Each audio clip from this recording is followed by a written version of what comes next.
নমস্কার, আমি জ্যোতিষশাস্ত্রী শ্রী সনাতন বলছি। আজকে আপনাদের বলবো যোগ সম্বন্ধে।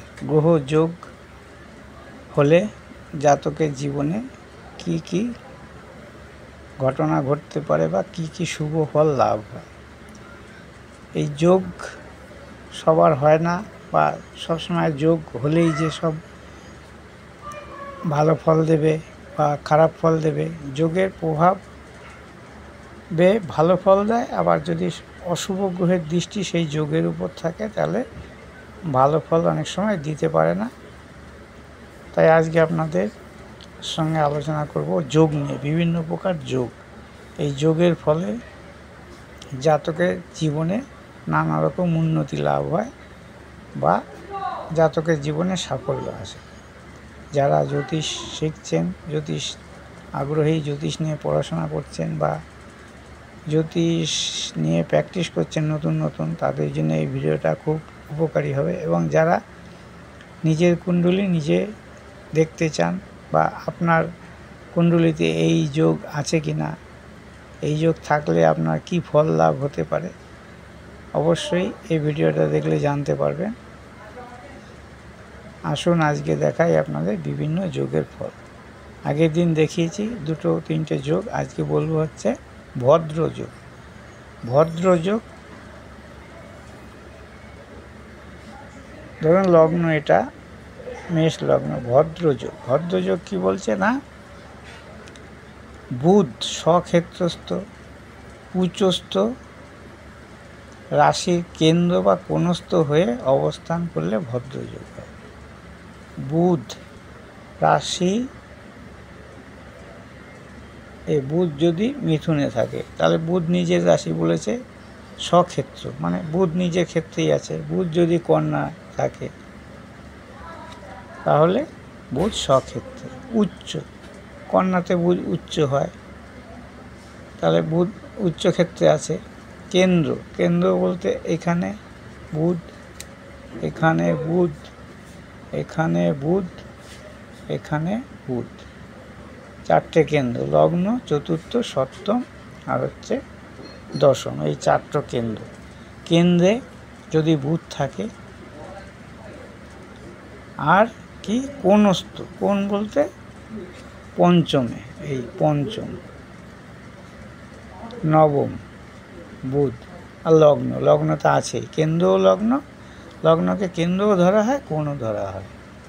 তাহলে এই সব জায়গায় যদি বুধ অবস্থান করে তাহলে জাতকের ভদ্রযোগ হয়।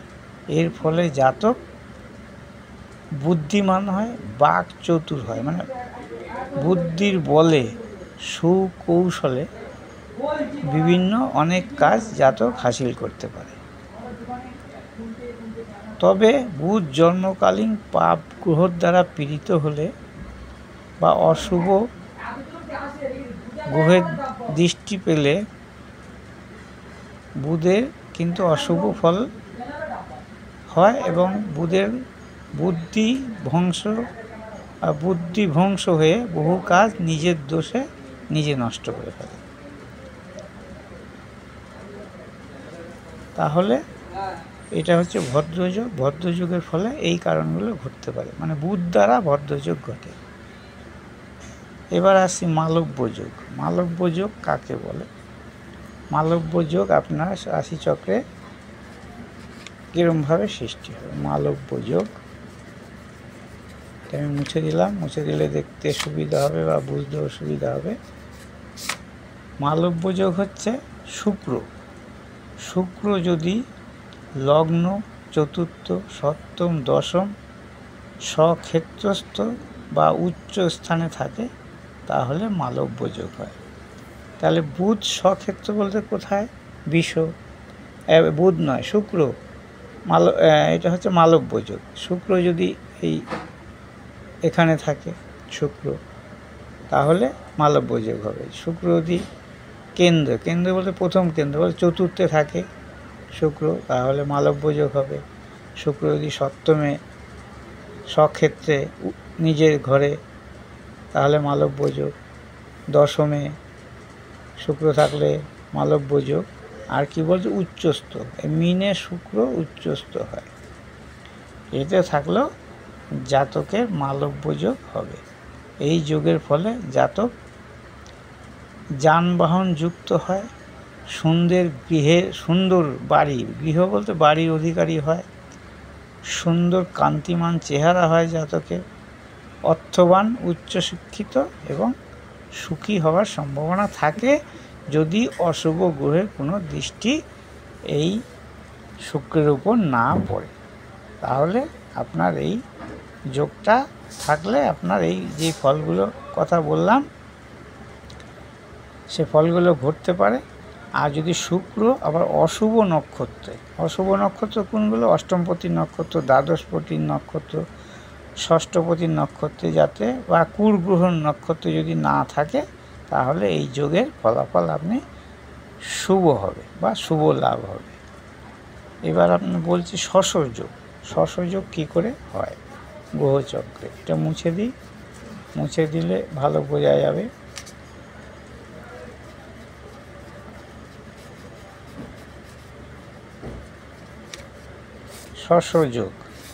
শশযোগ জানতে গেলে আপনাকে জানতে হবে শনি দ্বারা শশযোগ সৃষ্টি হয়, শনি গ্রহর দ্বারা। তাহলে শনি গ্রহ দ্বারা যদি শশযোগ সৃষ্টি হয় তাহলে বলছে শনি লগ্নে, ধরুন এটা লগ্ন রইল মকর লগ্ন।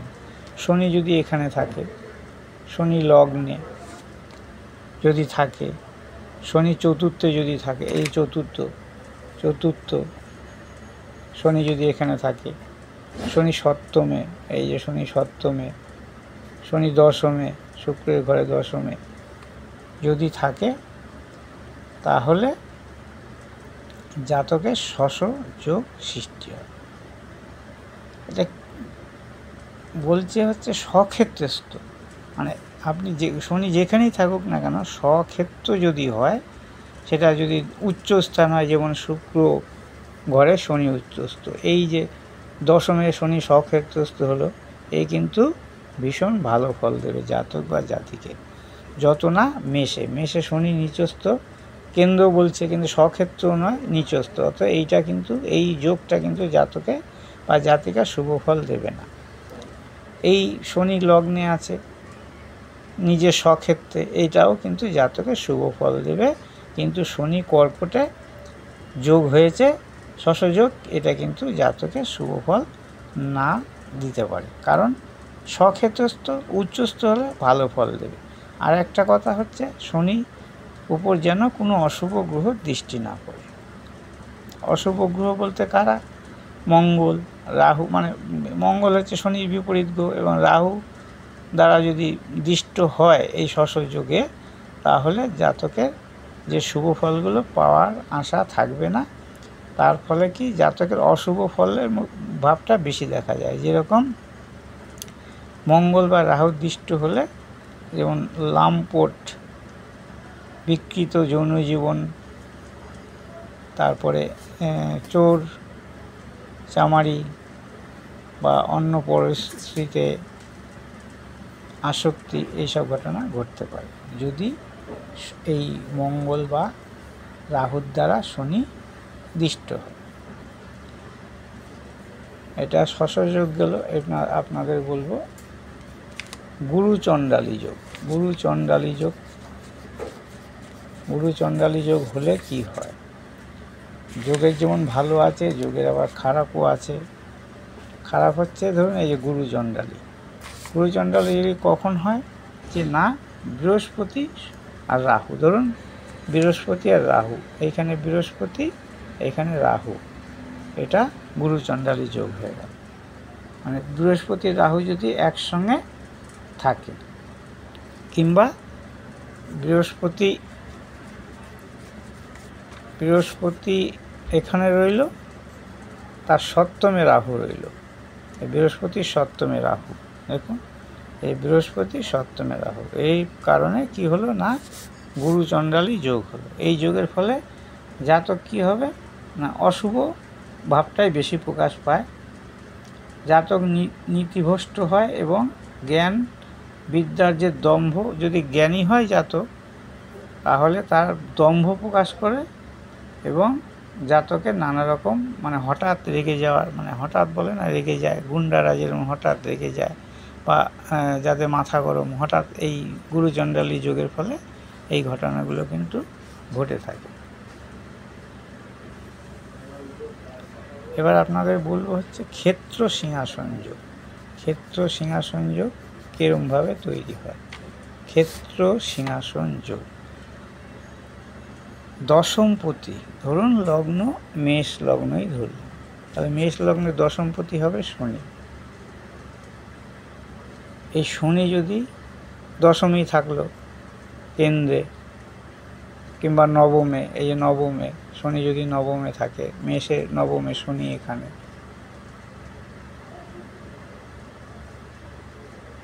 ত্রিকোণে, ত্রিকোণ বলতে নবম কিংবা পঞ্চমে, এখানে পঞ্চম, কেন্দ্র বলতে এই সপ্তম, এই যে এখানে কেন্দ্র সপ্তম, এখানে শনি কেন্দ্র, এখানে যদি থাকে তাহলে কি হয় না ক্ষেত্র সিংহাসন যোগ হয়। এটা শনির ক্ষেত্রে না, শনি না হলে যে কোনো গ্রহ, যেহেতু লগ্ন মেষ সেহেতু দশমপতি শনি, শনি যদি কেন্দ্র মানে দশমপতি, এটা শনি হতে পারে বা অন্য কোনো যে কোনো গ্রহ হতে পারে।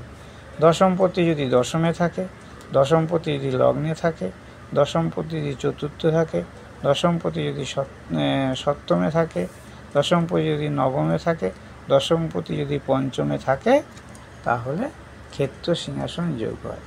এই যোগে জাতক কীর্তিমান এবং ধনী হয়। তাহলে এই শনি না হয় এটা অন্য কোনো গ্রহ হতে পারত। ধরুন যদি তুলা লগ্ন হয় তাহলে চন্দ্র হবে দশমপতি। দশমপতি যদি এই কেন্দ্র কোণে অবস্থান করে, তার ক্ষেত্রেও সেই ক্ষেত্র সিংহাসন যোগ একই হবে। গ্রহ দশমপতির কথা বলছে, গ্রহ যে কোনো গ্রহ হতে পারে, যে কোনো গ্রহ দশমপতি হতে পারে। এর ফলে জাতকের জীবনে নানা রকম সাফল্য আসে, এবং জাতক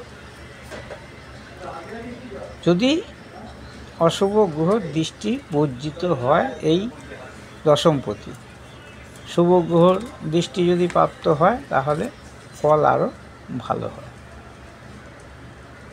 এবার আপনাদের বলবো চন্দ্রপ্রভা যোগ সম্বন্ধে। চন্দ্রপ্রভা যোগ কাকে বলে? চন্দ্রপ্রভা যোগ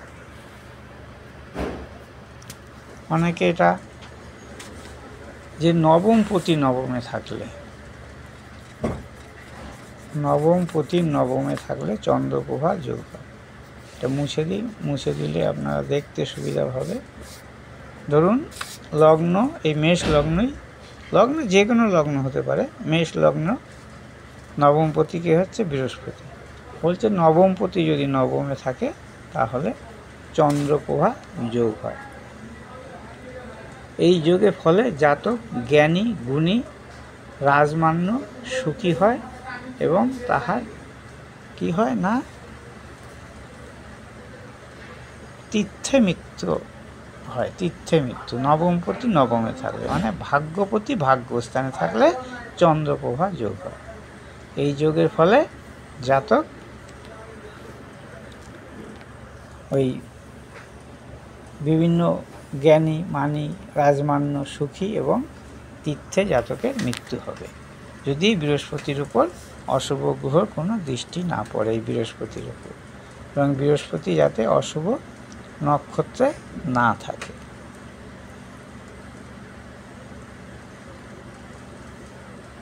এই হচ্ছে যোগের বিচার বা যোগ এরমভাবে সৃষ্টি হয়।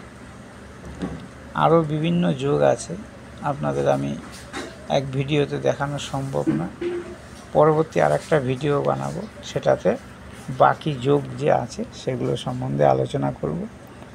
আমার এই ভিডিওটা যদি ভালো লাগে অবশ্যই লাইক করবেন, কমেন্ট করবেন, শেয়ার করবেন, এবং যেতে যেতে সাবস্ক্রাইব করবেন। এই যোগ সম্বন্ধে সবাই জানা উচিত। এই যোগের ফল কিন্তু জাতকের জীবনে শুভ দশায় অন্তর্দশায় কিন্তু ভালোভাবে লাভ করে, যদি অশুভ গ্রহের কোনো রকম দৃষ্টি না থাকে। আমার মোবাইল নাম্বার হচ্ছে 9333828747। আমার সঙ্গে যোগাযোগ করতে হলে এই নম্বরে যোগাযোগ করবেন। যে কোনো সমস্যার সমাধান করে থাকি। বিবাহিক, সরকারি চাকরি, বেসরকারি চাকরি, অর্থনৈতিক সমস্যা, গৃহ সমস্যা, সাংসারিক সমস্যা, বৈবাহিক সমস্যা, লেখাপড়া, উচ্চবিদ্যা, বিদেশ যাত্রা, যে কোনো সমস্যা সমাধান বলতে ভাগ্য তো আমি পরিবর্তন করতে পারবো না, ভাগ্যের যে দিশা বদল, যে বাধা আছে সেগুলো আমি দূর করতে পারবো। এইটুকু আমি গ্যারান্টি দিয়ে বলতে পারি। বাধাগুলো দূর করতে পারবো, কিন্তু ভাগ্য আমি পরিবর্তন করতে পারবো না। কারণ ভাগ্য পরিবর্তন করা কোনো জ্যোতিষীর পক্ষে সম্ভব নয়। জ্যোতিষরা আগাম আপনাকে সতর্কবার্তা বা ভাগ্য পরিবর্তন যে বাধা সেগুলো যাতে কেটে যায় সেই বিষয়ে আপনাকে অবগত করতে পারে, বা সেই বিষয়ে আপনাকে রেমেডি দিতে পারে যে এইসব করলে তুমি তোমার যে বাধাগুলো সেগুলো কেটে যাবে। যেটা পাওয়ার তুমি সেটা পাবেই। সেটা বাধা থাকলে দেরিতে পাবে, আর বাধা না থাকলে তাড়াতাড়ি পাবে। এবং গ্রহের দশা অন্তর্দশাও দেখে, যদি ভালো গ্রহের দশা পড়ে তাহলে ভালো ফল পাবে, যদি অশুভ গ্রহের দশা পড়ে তাহলে অশুভ ফল পাবে। আমি খুব অল্প মূল্যে সঠিক রেমেডি, হাজারো রেমেডি দিই না, যেটা সঠিক, যেটা লাগবে, যেটা ধন্বন্তরীর মতো কাজ করবে। একটা রেমেডি করলেই দেখা গেল সব কাজ হয়ে যাচ্ছে বা বাধা বিপত্তি কেটে যাচ্ছে, সেরকম ধরনের রেমেডি দিই। এবং রেমেডি যে দামি দামি পাথর হতে হবে বা স্টোন যেগুলো এখন মানে দেখা যাচ্ছে সবার হাতে, সেগুলো না হলেও চলবে। অন্য উপায় আছে, মন্ত্র আছে, রুদ্রাক্ষ আছে, গাছগাছরা আছে, বিভিন্ন দেবদেবীর মন্ত্র, প্রণাম মন্ত্র, এগুলো করলেও কিন্তু সেই বাধা বিপত্তি বা যে গ্রহ মন্ত্র, যে গ্রহর প্রয়োজনে আপনার বাধা বিপত্তি সৃষ্টি হয়ে আছে, সেই বাধা বিপত্তি যাতে দূর হয়, সেই গ্রহের মন্ত্র জপ বা সেই গ্রহের পূজা অর্চনা করলেও বাধা তাড়াতাড়ি কেটে যায়। কীভাবে করতে হবে, কী মন্ত্র করতে হবে, সবই আমি লিখে দিই বা বলে দিই, এবং যার যেরম দরকার সেরমভাবেই করে দিই। আজকে এই পর্যন্তই। যেতে যেতে একবার আমার এই ভিডিওটা একটু সাবস্ক্রাইব করে দিয়ে যাবেন, যাতে পরবর্তী ভিডিওগুলো আপনাদের কাছে তাড়াতাড়ি পৌঁছে। নমস্কার।